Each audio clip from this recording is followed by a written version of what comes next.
Militer Israel dilaporkan tengah mengalami krisis pasukan perang saat kondisi pertempuran di Gaza dan sekutunya meningkat.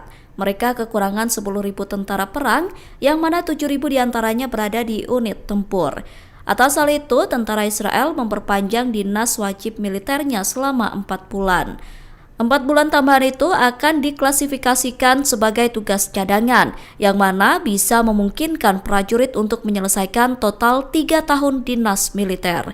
Pernyataan itu disampaikan militer Israel dilansir dari Tribun News pada Senin 28 April.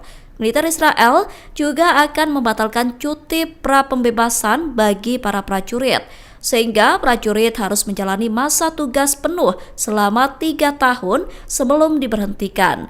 Adapun sejak bulan lalu, media Israel melaporkan bahwa Angkatan Darat mengalami krisis pasukan.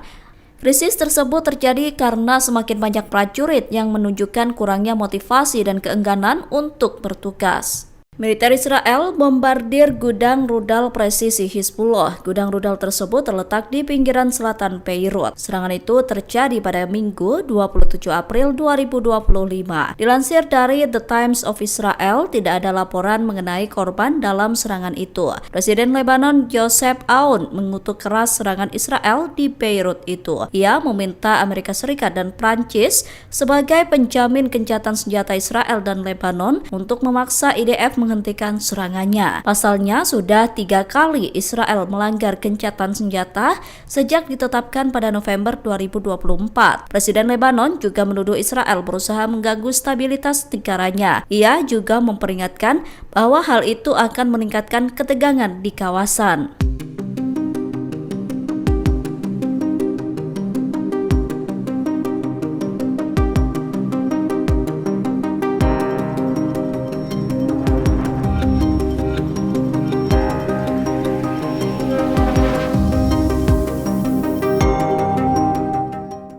Perdana Menteri Israel Benyamin Netanyahu untuk pertama kalinya telah menetapkan tanggal berakhirnya perang Gaza, namun juga menggarisbawahi jika tujuan perang dari militer Israel tercapai.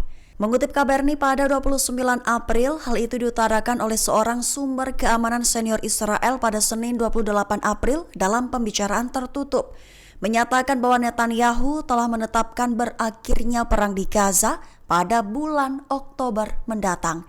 Surat kabar Israel Hayo melaporkan bahwa itu adalah tanggal target maksimum, serta jika kondisinya tepat dan tujuan tercapai, perang akan berakhir. Pada saat yang sama, pemerintah Israel tidak membantah pernyataan yang belum pernah terjadi sebelumnya tersebut.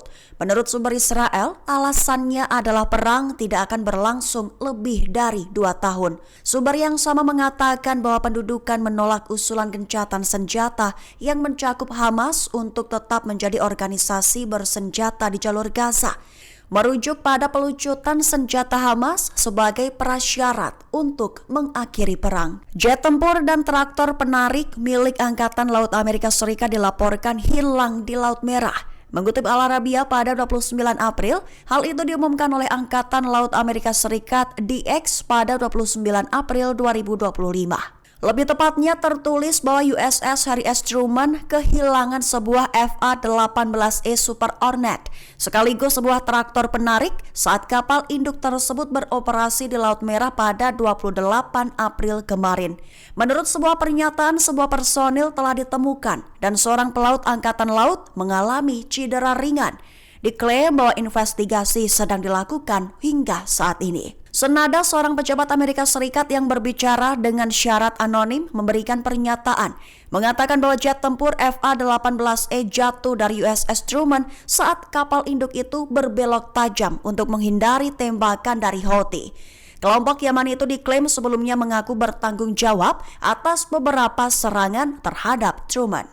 Iran mengklaim bahwa Israel terlibat dalam kecelakaan meledaknya pelabuhan terbesar Iran, Bandar Abbas, pada 27 April 2025, serta menuduhnya telah menanam alat peledak di dalam kontainer sebelum ledakan. Mengutip Times of Israel pada 29 April, klaim itu diutarakan oleh anggota parlemen Iran Mohammad Siraj pada Minggu 27 April 2025.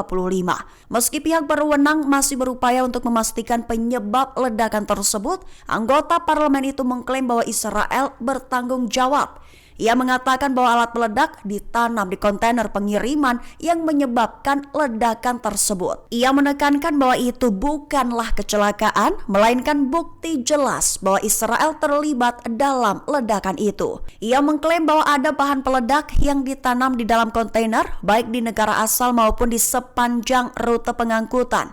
Ia juga menerangkan bahwa pihaknya tidak mengesampingkan kemungkinan adanya keterlibatan faktor internal dalam penanaman bahan peledak di dalam kontainer, mengingat ledakan terjadi di 4 lokasi berbeda. Download Tribun X sekarang, menghadirkan lokal menjadi Indonesia.